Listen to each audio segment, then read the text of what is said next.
एक हफ्ते से भी कम वक्त में वज़ीर दाखिला मोहसिन नकवी का दूसरा हंगामी दौरा तेहरान कोई मामूली बात नहीं है।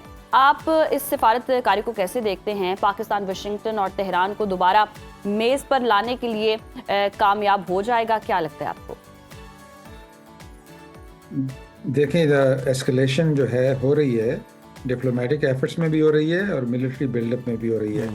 तो ये देखें ना, ट्रम्प साहब डिप्लोमेट नहीं है, ट्रम्प बिजनेसमैन है। तो उनका जो तरीका है मुज़ाकरात है वो मुख्तलिफ है टिपिकल डिप्लोमेसी से। डिप्लोमेसी हो रही है, पाकिस्तान बहुत एक्टिव है। आप देखें, लोग जा रहे हैं, आ रहे हैं। तेहरान में तुर्की से बात हुई है आज ट्रम्प की। तो ये सब चीज़ें हो रही हैं बैकग्राउंड में। लेकिन जैसे बिजनेस में इंसान धमकियां भी देता है और आपको लालच भी देता है, वो भी कर रहे हैं ट्रम्प साहब। That's highly unusual. हमने दुनिया में ऐसी चीज़ें पहले नहीं देखी थी, क्योंकि डिप्लोमेटिक टॉक होती थी। ट्रम्प साहब ने वो सब जो रूल्स को ऑल्टर कर दिया है। तो धमकियां भी देते हैं, अजीब अजीब बातें भी करते हैं। तभी वो ईरानी भी कंफ्यूज हैं कि भाई आप लोग सीरियसली लें। जब हम करीब आते हैं तो आप ट्वीट करना शुरू कर देते हैं, ये भी है, ये बहुत गलत लोग हैं, मैं धमकियां भी दूंगा। लेकिन अब आहिस्ता आहिस्ता दुनिया ने समझ लिया कि ट्रम्प आपका तरीका है कार्स क्या है, और उसके हिसाब से एडजस्ट हो रहे हैं। The good news is Trump साहब still very respectful of Pakistan despite senator Lindsey Graham के कमेंट्स के बाद। उसकी एर्दवान साहब से भी आपसे भी बात हुई है ट्रम्प की, उसका भी पॉजिटिव है। तो Pakistan behind the scene orchestrate कर रहा है बिटवीन चीन, तुर्की, मिस्र, ईरान। तो Pakistan is playing its role and is going well. Something will happen 3 हफ्ते में, 4 हफ्ते में, 5 हफ्ते में। दरमियान में जंग भी हो सकती है, थोड़ी सी प्रेशर डालने के लिए उसकी प्रोबेबिलिटी 50% है। बिल्कुल, पाकिस्तान का जो किरदार है उसकी बड़ी तारीफ की जा रही है और पूरी दुनिया मुख्तलिफ भी है, जिस तरह से आप भी बात कर रहे हैं। और अगर हम देखें, हमारा दुश्मन मुल्क जो भारत है उसके अंदर भी बात हो रही है। मतलब आप देखिए कि मोदी साहब गए हैं और किस तरह से वो मेलोनी को टॉफीज जो है वो दे रहे हैं उनके नाम की, और इस तरह की हरकतें कर रहे हैं। कांग्रेस कह रही है कि जनाब आप देखिए पाकिस्तान जो है कितनी उसने तैयारी की, पाकिस्तान की फौज ने कितनी तैयारी की, कितना अहम रोल वो प्ले कर रहे हैं, और हमारे वज़ीर आज़म किस तरह की हरकतें कर रहे हैं। सर, अब अगर हम देखें तो मुस्तकबिल में पाकिस्तान के लिए कितना सूदमंद हो सकता है ये एफर्ट्स करना? पाकिस्तान को इसके क्या फ़वाइद हासिल होते हुए आपको नजर आ रहे हैं इन फ्यूचर? तो आपकी बात सही है, इसमें 2 पॉइंट्स हैं। एक तो पाकिस्तान का फ़ायदा ये होगा कि ऑयल जो है ईरान से आने से बहुत फ़ायदा होगा हमारी इकोनॉमी में। वो पाइपलाइनें बनी हुई हैं लेकिन ऑपरेशनलाइज नहीं है, क्योंकि यूएस की सैंक्शन की वजह से। और दूसरी बात यह है कि ट्रेडिंग पार्टनर पाकिस्तान से जो ट्रेडिंग ईरान से शुरू हो सकती है, अगर सैंक्शन उठ जाएं तो बहुत फ़ायदेमंद है पाकिस्तान के लिए। लेकिन इसका एक और नेगेटिव भी आपको सोचना पड़ेगा। पाकिस्तान ने जो पैक्ट किया है सऊदी अरेबिया के साथ, उसे nuclear power, as a nuclear power हम उनको प्रोटेक्शन दे रहे हैं। उनसे भी हमारी कॉम्प्लिकेशन है। अगर ईरान और सऊदी का डायरेक्ट अटैक हो गया, हमें फिर सऊदी अरब की मदद के लिए जाना पड़ेगा। वो कॉम्प्लिकेटेड सिचुएशन हो जाएगी। तो पाकिस्तान बहुत मोटिवेटेड है क्योंकि सेटलमेंट हो जाए, ताकि हमें वो इस्तेमाल ना करना पड़े अपना न्यूक्लियर पावर एक्ट जो बनाया था हमने। तो पाकिस्तान के पास इंसेंटिव भी है और ज़रा उसमें कॉम्प्लिकेशन भी है जिसको मैनेज कर रहे हैं। तभी ये पाकिस्तान का एक्टिविटी देख रहे हैं आप उसकी। अच्छा, जिस तरह से सर हम देखें, एक तरफ मुज़ाकरात की बात होती है, दूसरी तरफ से जंग बंदी की बात होती है और जंग ना रुकने की भी बात होती है। ये एक बहुत ही थिन लाइन है और डोनाल्ड ट्रंप बहुत ही अनप्रेडिक्टेबल हैं। कभी कुछ कहते हैं और कभी कुछ कहते हैं। जिस तरह से आपने भी कहा कि बिज़नेस में धमकियाँ भी होती हैं और फिर कहीं ना कहीं मुज़ाकरात की बात होती है। वो शायद एक अच्छी डील चाह रहे हैं, लेकिन फिर भी उनके जो बयानात हैं वो बहुत सख्त हैं, इग्नोर नहीं किए जा सकते कि ईरान को नक्शे से हटा दिया जाएगा, नक्शे से मिटा दिया जाएगा। और ऐसे में ईरान की तरफ से भी सरप्राइज मिलने की बातें हो रही हैं। तो ये धमकियां कितनी हकीकी हो सकती हैं? क्या ईरान के पास वाकई ऐसी कोई सलाहियत मौजूद है कि दोबारा जंग की सूरत में अमेरिका को कोई बड़ा नुकसान पहुंचाया जा सकता है? ईरान के पास लेवरेज है, मोर लेवरेज देन वी रियलाइज्ड। एक तो स्ट्रेट ऑफ हॉर्मुज को उसने क्लोज करके वो लेवरेज निकाला, पहले उसके पास नहीं होता था।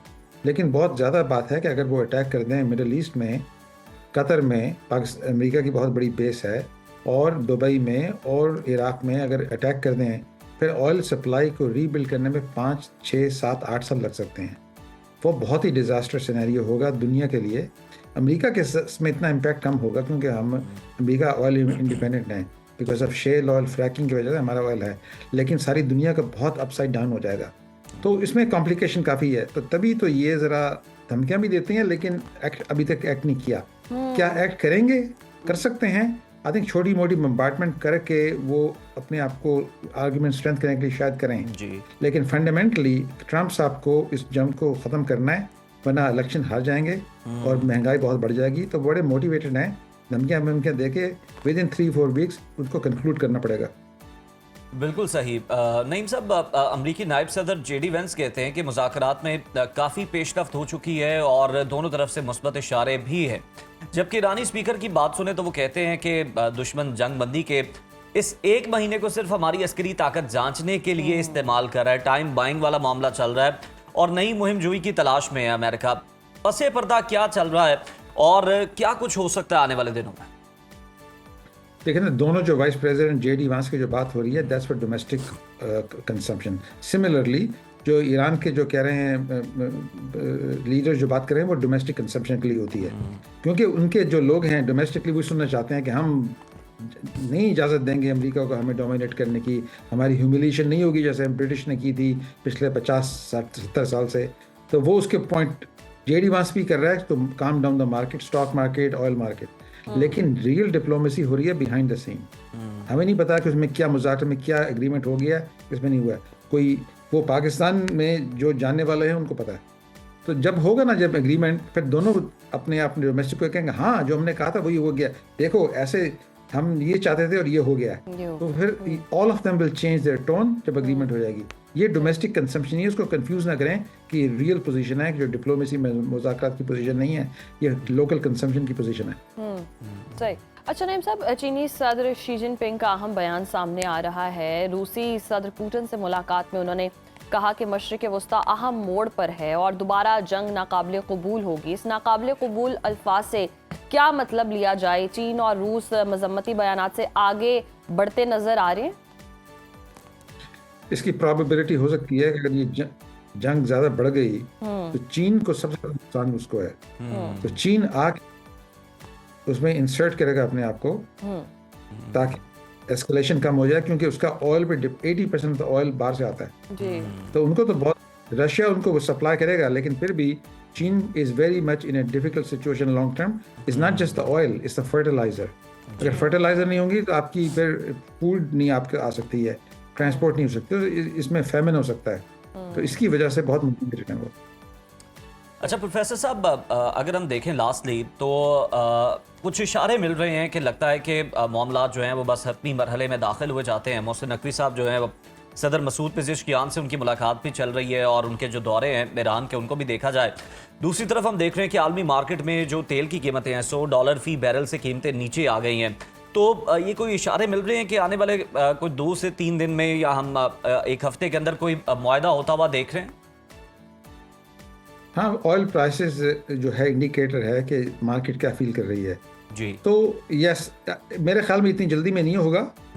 इसमें कुछ मजीद लगी, कोई बयानात हो सकते हैं 1 महीने में कि हमको मेजर एग्रीमेंट फ्रेमवर्क एग्री हो गया, लेकिन फ्रेमवर्क के बाद जो डिटेल्स हैं उसमें मजीद हफ्ते लगेंगे, 3, 4, 5, 6 हफ्ते लग सकते हैं। लेकिन अगर फ्रेमवर्क एग्रीमेंट हो जाए 1-2 हफ्ते में, फिर मार्केट्स विल काम डाउन हो जाएंगी और ऑयल की जो प्राइस बता रहे हैं उसको इंडिकेट कर रहा है। सही। और नईम साहब, अगर इन केस ये डेडलॉक बरकरार रहता है तो वो कौन सी शराइत हो सकती हैं? क्योंकि 5 शराइत अमेरिका ने रखी हैं और 5 शराइत ईरान ने रखी हैं। उन 5 में से भी कोई एक अगर मेन जिस पर जी अभी भी इख्तलाफ हो और डेडलॉक बरकरार रहे और फिर कशीदगी बढ़ जाए। ट्रम्प साहब एक चीज़ चाहते हैं कि इसकी अगर न्यूक्लियर को पोस्टपोन कर दिया जाए तो वो कह सकते हैं कि ओबामा की इससे बेहतर डील मैंने बना दी है। पोस्टपोन 10 साल के लिए, 20 साल के लिए, 50 साल के लिए, 99 साल के लिए, कोई एग्रीमेंट ऐसा होगा कि हम न्यूक्लियर में नहीं बनाएंगे इतने सालों तक।